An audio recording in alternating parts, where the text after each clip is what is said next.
नमस्कार. आज आपण एका पवित्र आणि धार्मिक वनस्पतीविषयी माहिती घेणार आहोत. आपल्या मानवी जीवनामध्ये झाडांना खूप महत्त्व आहे. झाडे लावणे, त्यांची जोपासना करणे, ती जगविणे हे तसं फार कठीण काम, पण आजची जी गरज आहे.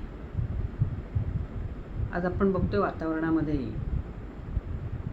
किती उन्हाळा आहे. आपण जीवन जगत असताना आपल्याला कोणकोणत्या गोष्टींना ह्या उन्हाळ्यामुळे सामोरे जावं लागत आहे, हा अनुभव आपण घेत आहोत.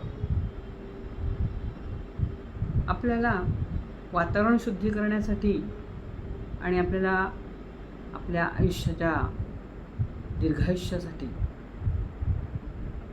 या वनस्पतींची गरज आहे. आज आपण अशा एका पवित्र आणि धार्मिक औषधी वनस्पतीची माहिती घेणार आहोत, आणि ती वनस्पती म्हणजे कढीपत्ता. आयुर्वेदातील आरोग्यासाठी अमृत असं म्हटलं तरी काही ते वावगं ठरणार नाही. धार्मिक दृष्टिकोनाबाबतचा याकडे आपण जर पाहिलं तर कढीपत्ता हा आयुर्वेदात एक महत्त्वाची औषधी वनस्पती मानली गेलेली आहे. यामध्ये अँटीऑक्सिडंट्स, प्रजैविक आणि पचनक्रिया सुधारण्यासाठी खूप गुणधर्म या वनस्पतीमध्ये आहेत. ते शरीराच्या आरोग्यासाठी उत्तम मानले जातात.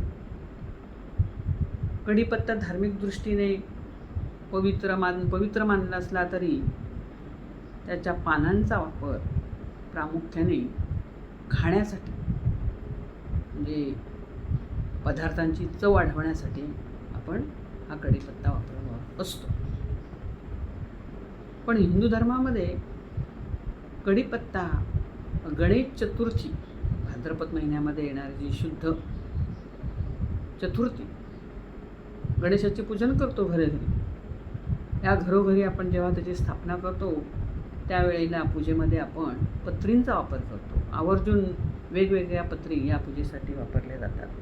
त्यावेळी या कढीपत्त्याला महत्त्वाचं स्थान असतं, कारण कढीपत्ता यश आणि बुद्धी या दोन गोष्टींशी संबंधित आहे. तशी बुद्धीची देवता गणपती, गणेश हा सुद्धा या दोन गोष्टींशी संबंधितच आहे, आणि म्हणून कढीपत्ता ही वनस्पती या दिवशी आवर्जून या गणेशाच्या पूजेमध्ये वापरली जाते. त्याचप्रमाणे आपल्या घराच्या आजूबाजूला जर आपण ही वनस्पती लावली तर आपल्या घराच्या आजूबाजूची जी नकारात्मक ऊर्जा आहे ती नष्ट होते. घरातील सदस्यांचे आरोग्य सुधारते, आर्थिक परिस्थिती सुधारते, घरात सुखसमृद्धी नांदते. त्याचप्रमाणे केस गळत असतील किंवा आपली पचनक्रिया बिघडलेली असेल, यासाठी सुद्धा या पानांचा आपण रस काढून जर ते औषध म्हणून आपण ते सेवन केलं तर नक्कीच आपल्या शरीराला त्याचा चांगल्या प्रकारे उपयोग होतो. त्याचप्रमाणे आपली त्वचा जी आहे नितळ कांतीसाठी सुद्धा आपण या पानांचा रस लावून किंवा लेप लावून आपली त्वचा नितळ करण्यासाठी, टवटवीत करण्यासाठी किंवा तुकतुकीत करण्यासाठी आपण या पानांचा उपयोग करू शकतो. त्याचप्रमाणे आरोग्यासाठी ही अमृत जशी ही वनस्पती आहे तशी संजीवनीसुद्धा आहे. घराच्या पश्चिम दिशेला हे जर झाड आपण लावलं तर ते शुभ मानलं जातं.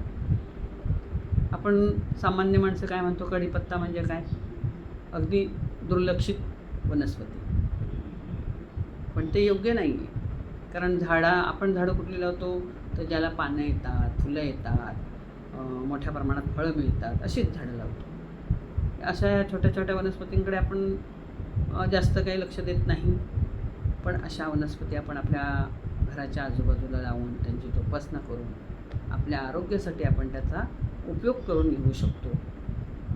हा कढीपत्ता अतिशय उपयुक्त आहे आरोग्याच्या दृष्टीने, आणि म्हणून आपण सर्वांनी विचार करावा की आपण एखादं कढीपत्त्याचं रोप आणून आपल्या घराच्या आजूबाजूला लावून आपण आपल्या आरोग्याची काळजी घेऊ शकतो आणि त्याचा वापर आयुर्वेद औषधांमध्ये असल्यामुळे औषधी वनस्पती म्हणून सुद्धा आपण त्याचं आपल्या अन्नातून सेवन करू शकतो.